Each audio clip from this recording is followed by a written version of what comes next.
From The National, this is Trending Middle East. I'm Yasmin Al-Taji. It's Monday, March 3rd. Here are today's headlines.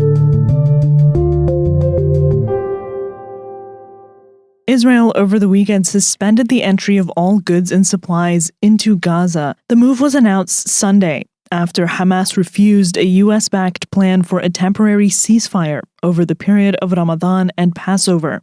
The first phase of the ceasefire ended Saturday. The news came just a day into the month of Ramadan, the holiest for Muslims.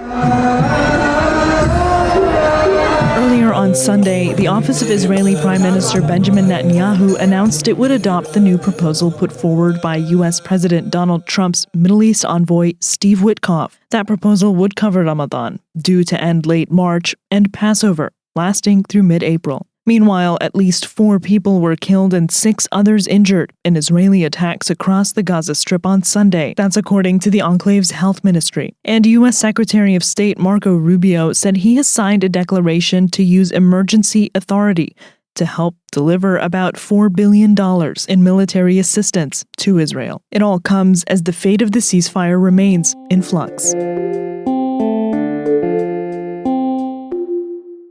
Israel has vowed to defend Syria's Druze community after deadly clashes in Damascus between members of the sect and the HTS administration. An Israeli Defense Ministry statement said, quote, "We will not allow the terrorist regime of radical Islam in Syria to harm the Druze. If the regime harms the Druze, it will be harmed by us," unquote. The latest clashes add to tensions surrounding minority status in a post-Assad Syria. Clashes broke out on the weekend in the Damascus neighborhood of Jaramana on the southern edge of the city. Jaramana is a mixed area with a large concentration of Druze.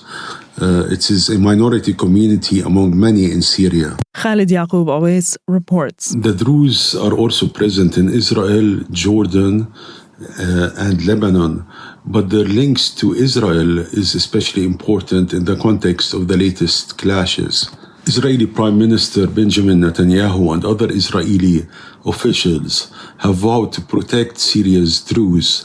More specifically, after the clashes broke in Jaramana on the weekend, the Israeli Defense Ministry said it will not allow Jaramana to be attacked by HTS, the group that is now in control of large parts of Syria and who ousted Bashar al-Assad on December 8th. Last week, Israel struck sites south of Damascus that formerly belonged to the Assad regime after HTS personnel moved in. Israel has also said it will not allow HTS to entrench itself in the south of Syria.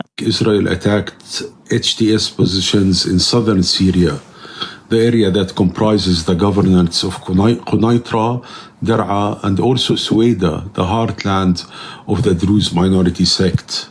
The weekend episode of violence in Jaramana, in which at least 3 people were killed, indicates the difficulty the HTS government has in dealing with the country's minorities. Not just Druze, but also Kurds in eastern Syria and former loyalists of the regime in the Alawite mountains on the coast.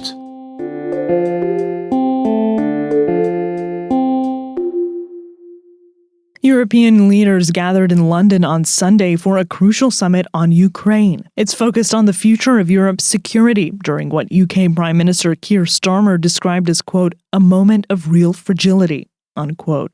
As you heard from the cheers on the street outside, you have full backing across the United Kingdom.